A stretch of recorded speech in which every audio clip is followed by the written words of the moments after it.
Assalamualaikum warahmatullahi wabarakatuh. Selamat pagi teman-teman dimanapun saat ini Anda sedang berada. Jumpa lagi kita berjumpa dengan saya Arif RH dalam rekaman video iseng ya. Pada kesempatan pagi hari ini kita akan membahas tema tentang titik kemungkinan perpotongan realita ya. Titik kemungkinan perpotongan realita. Jadi kata yang sering digunakan di dalam kajian vibrasi dalam ilmu fisika kuantum adalah kata kemungkinan ya dibandingkan kepastian. Kenapa kata itu dipilih? Karena kehidupan ini menarik ya. Saya sering bilang paradoks karena di satu sisi kehidupan ini bisa kita prediksi begini begitu, jika begini pasti begitu, tapi di sisi lain banyak kejadian dalam hidup kan yang kita tidak bisa prediksi. Kita prediksi begini, tiba-tiba begini ya, tiba-tiba berubah ya, tiba-tiba kembali jadi bisa diprediksi. Nah, contoh paling sederhana adalah ketika misalnya Anda pengen berhasil misalnya, kemudian Anda nanya kepada orang-orang yang sudah berhasil, Anda nanya rahasianya apa tuh Pak supaya bisa berhasil dalam berkarir, dalam berbisnis. Oh, rahasianya itu kamu harus banyak-banyak sedekah. Kemudian Anda melakukan itu, ternyata nggak berhasil juga. Atau Anda mendapatkan nasihat yang berbeda, dikatakan harus kerja keras. Ternyata Anda udah kerja keras luar biasa, ya nggak berhasil juga. Ada nasihat lagi, berbakti sama orang tua. Anda sudah berbakti sekali sama orang tua, ya nggak berhasil juga gitu loh. Lalu sebenarnya apa sih yang menyebabkan kadang ada satu jurus itu menyebabkan pasti begini begitu, kadang tidak? Saya melihat bahwa yang namanya sesuatu untuk mewujud menjadi realita itu sebabnya banyak. Nah, karena terlalu banyak sebabnya itulah makanya kita tidak bisa mengontrol semua variabel. Ya, apalagi variabel atau faktor di luar kita. Contohnya begini, misalnya untuk sebuah realita jadi nyata itu ibaratnya kayak garis ya. Misalnya ini bayangkan ada garis. Nah, semakin banyak garis ini bertumpuk berpotongan di satu titik, maka titik ini akan semakin membesar, semakin tertumpuk oleh garis-garis itu dan jadi realita. Misalnya Anda sekarang belum berhasil menjalankan sebuah bisnis. Kemudian pertama Anda kerja keras, baru satu garis kan? Anda rajin ibadah, 2 garis. Berbakti sama orang tua, garis. Anda sedekah, garis. Kemudian Anda baik sama tetangga, garis. Ya, Anda banyak belajar, garis. Anda ikut kelas vibrasi, garis.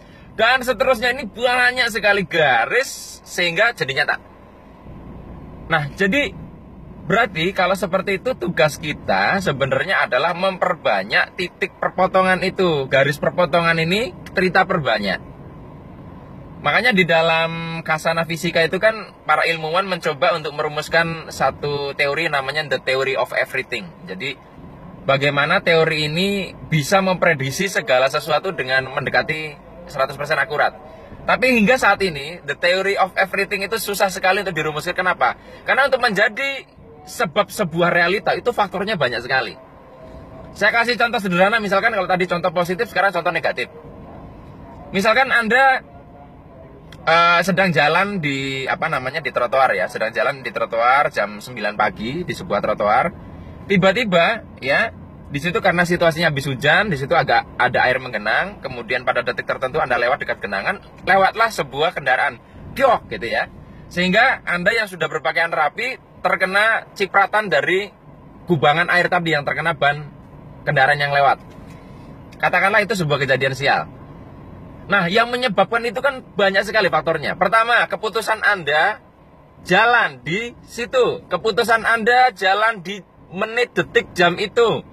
Kemudian keputusan di luar Anda. Keputusan si pengendaranya kenapa dia lewat jalan itu di jam itu. Ya, terus variabel lain. Sebelumnya hujan. Atau faktor yang lain misalkan Anda kenapa jalan ke situ karena dipaksa istrinya suruh berangkat. Sehingga Anda memutuskan berangkat. Ini kan banyak sekali faktor, di mana satu faktor tidak ada, tidak terjadi. Misalnya Anda sudah jalan dekat kubangan di jam itu, tapi si kendaraan ini telat hanya 5 detik aja, nggak terjadi. Berarti untuk terjadi sebuah peristiwa itu sangat akurat sekali titik perpotongannya. Nah, karena ini susah kita prediksi, maka tugas kita teman-teman semua adalah sebanyak mungkin untuk memperbanyak garis yang bisa kita lakukan. garis ini bisa berupa ikhtiar yang lahir, kerja keras, strategi, teknik, dan ikhtiar batin. Ikhtiar batin ini mencakup area vibrasi yang saya bilang. Nah, itulah sebabnya kenapa misalkan ada yang nanya, Pak, apakah kalau ikut kelas vibrasi pasti berubah hidupnya? Terus terang, saya nggak berani menggaransi dan belum tentu. Kenapa? Kalau misal pun, misal kita ibaratkan untuk menjadi sebuah perubahan hidup itu ada 9 titik perpotongan. Ada orang datang yang babak belur hidupnya, ingin berubah. Ketika datang di dalam kelas vibrasi, saya membantu orang tersebut untuk menciptakan 5 titik perpotongan. Pulang ke rumah, dia tidak menambah 4 titik perpotongan. Dia nggak berubah. Setelah ikut kelas vibrasi, dia masih sering menyakiti istrinya. Setelah ikut kelas vibrasi, dia tidak berbakti kepada orang tuanya, malah sering durhaka kepada orang tuanya. Pulang dari kelas vibrasi, dia suka ngemplang utang, dia tidak genapkan. Lah gimana? Kan tidak jadi realita itu, karena titik perpotongan itu yang dibutuhkan semakin banyak. Nah, jadi teman-teman semua ya, jadi tapi kata-kata bahwa kemungkinan itu susah diprediksi, unpredictable, jangan sampai membuat Anda putus asa.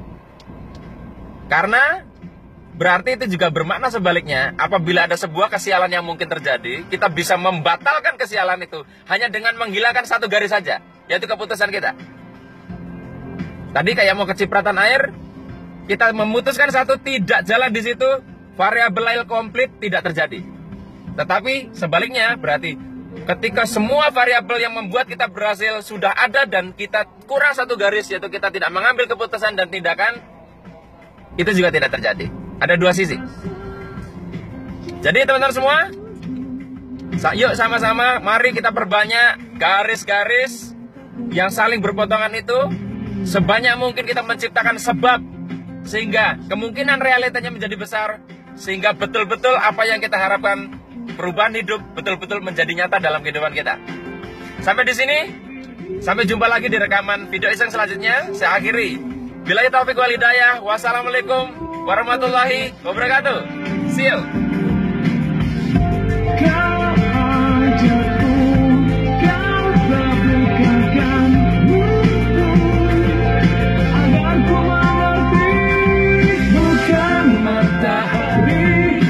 Tak menyinari